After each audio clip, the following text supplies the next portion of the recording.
ಮಳೆ ಬರುವ ಸಮಯದಲ್ಲಿ ಗುಡುಗು ಸಿಡಿಲು ಬರುವುದು ಸಾಮಾನ್ಯ. ಈ ಸಿಡಿಲನ್ನು ನೋಡಲು ಹಲವರು ಇಷ್ಟಪಡ್ತಾರೆ, ಇನ್ನೂ ಕೆಲವರು ಹೆದರ್ಕೊಳ್ತಾರೆ.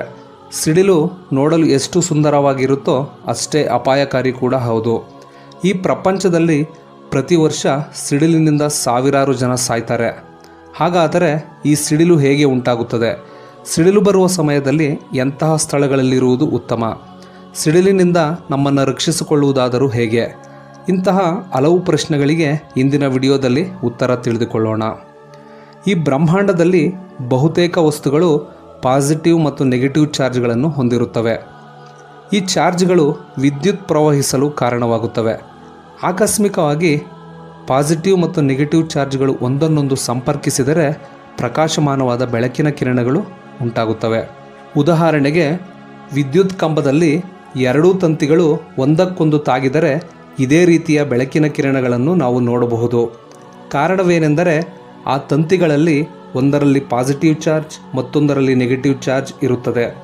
ಇದಕ್ಕೂ ಸಿಡಿಲಿಗೂ ಏನು ಸಂಬಂಧ ಅಂತ ನಿಮಗೆ ಅನ್ನಿಸ್ಬೋದು. ಸ್ನೇಹಿತರೆ, ಸಾಮಾನ್ಯವಾಗಿ ಗುಡುಗು ಸಹಿತ ಮಳೆ ಬರುವ ಸಮಯದಲ್ಲಿ ಗಾಳಿಯ ಪ್ರವಾಹವು ಮೇಲ್ಮುಖವಾಗಿ ಚಲಿಸುತ್ತದೆ, ನೀರಿನ ಹನಿಗಳು ಕೆಳಮುಖವಾಗಿ ಚಲಿಸುತ್ತವೆ. ಇದರಿಂದ ಮೋಡಗಳಲ್ಲಿ ಘರ್ಷಣೆ ಉಂಟಾಗಿ ವಿದ್ಯುತ್ ಶಕ್ತಿ ಉತ್ಪತ್ತಿಯಾಗುತ್ತದೆ. ಇದರಿಂದ ಪಾಸಿಟಿವ್ ಮತ್ತು ನೆಗೆಟಿವ್ ಚಾರ್ಜ್ಗಳು ಬಿಡುಗಡೆಗೊಂಡು ಪಾಸಿಟಿವ್ ಚಾರ್ಜ್ಗಳ ತೂಕ ಕಡಿಮೆ ಇರೋದರಿಂದ ಮೋಡಗಳ ಮೇಲ್ಭಾಗದಲ್ಲಿ, ನೆಗೆಟಿವ್ ಚಾರ್ಜ್ಗಳ ತೂಕ ಜಾಸ್ತಿ ಇರೋದರಿಂದ ಮೋಡಗಳ ಕೆಳಭಾಗದಲ್ಲಿ ಶೇಖರಣೆಯಾಗುತ್ತವೆ.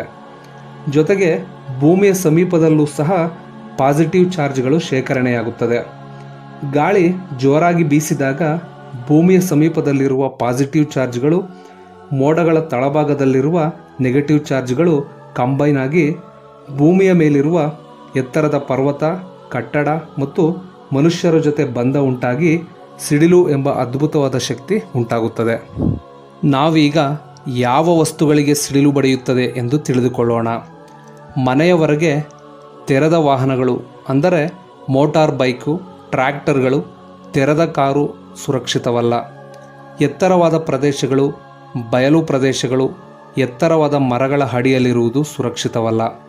ಅಷ್ಟೇ ಅಲ್ಲ ಸ್ನೇಹಿತರೆ, ಗುಡುಗು ಸಹಿತ ಮಳೆಯಲ್ಲಿ ಛತ್ರಿಯೊಂದಿಗೆ ಹೊರಹೋಗುವುದು, ವಿದ್ಯುತ್ ಕಂಬಗಳ ಬಳಿ ನಿಲ್ಲುವುದು ಸಹ ಸುರಕ್ಷಿತವಲ್ಲ. ಹಾಗೆ ಮಳೆ ಬರುವ ಸಮಯದಲ್ಲಿ ಲ್ಯಾಂಡ್ಲೈನ್ ಫೋನ್ ಬಳಸುವುದು ಕೂಡ ಒಳ್ಳೆಯದಲ್ಲ. ಟಿವಿ ಮತ್ತು ಕಂಪ್ಯೂಟರ್ ನೋಡುವುದು ಕೂಡ ಸುರಕ್ಷಿತವಲ್ಲ. ಮನೆಯೊಳಗಿನ ಎಲ್ಲ ಎಲೆಕ್ಟ್ರಿಕ್ ಸ್ವಿಚ್ಗಳು ಆಫ್ ಮಾಡುವುದು ಸುರಕ್ಷಿತ. ಆದರೆ ಈ ಸಿಡಿಲಿನಿಂದ ಪಾರಾಗುವುದಾದರೂ ಹೇಗೆ? ನಾವೇನಾದರೂ ಬಯಲು ಪ್ರದೇಶದಲ್ಲಿ ಇದ್ದರೆ, ಯಾವುದೇ ಸುರಕ್ಷಿತ ಸ್ಥಳಗಳು ಇಲ್ಲದಿದ್ದಾಗ ಏನು ಮಾಡಬೇಕು? ಮೊದಲನೇದಾಗಿ, ಯಾವುದೇ ವಸ್ತುಗಳ ಬಳಿ ಇರಬಾರದು. ಬಯಲಿನಲ್ಲಿ ಮಲಗಬಾರದು. ಬದಲಿಗೆ ಕುಕ್ಕರ್ಗಾಲ್ನಲ್ಲಿ ಕುಳಿತು ಎರಡೂ ಕೈಗಳಿಂದ ಮಂಡಿಯನ್ನು ಬಳಸಿ ತಲೆಯನ್ನು ಆ ಎರಡೂ ಕೈಗಳ ನಡುವೆ ಇರಿಸಿ ಕೂರಬೇಕು. ಈ ಭಂಗಿ ಸಿಡಿಲಿನ ಹೊಡೆತದಿಂದ ನಿಮ್ಮನ್ನು ರಕ್ಷಿಸುತ್ತದೆ.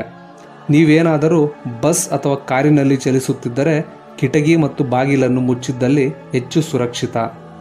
ಕೊನೆಯದಾಗಿ, ದೊಡ್ಡ ದೊಡ್ಡ ಕಟ್ಟಡಗಳನ್ನು ಸಿಡಿಲು ಹೊಡೆಯದ ರೀತಿಯಲ್ಲಿ ಹೇಗೆ ಕಟ್ಟಬೇಕೆಂದು ತಿಳಿದುಕೊಳ್ಳೋಣ. ಕಟ್ಟಡದ ತಳಭಾಗದಿಂದ ಅಂದರೆ ಭೂಮಿಗೆ ತಾಗಿಸಿ ಕಟ್ಟಡಕ್ಕಿಂತಲೂ ಎತ್ತರಕ್ಕೆ ಒಂದು ಕಬ್ಬಿಣದ ಸರಳನ್ನು ಕಟ್ಟಬೇಕು.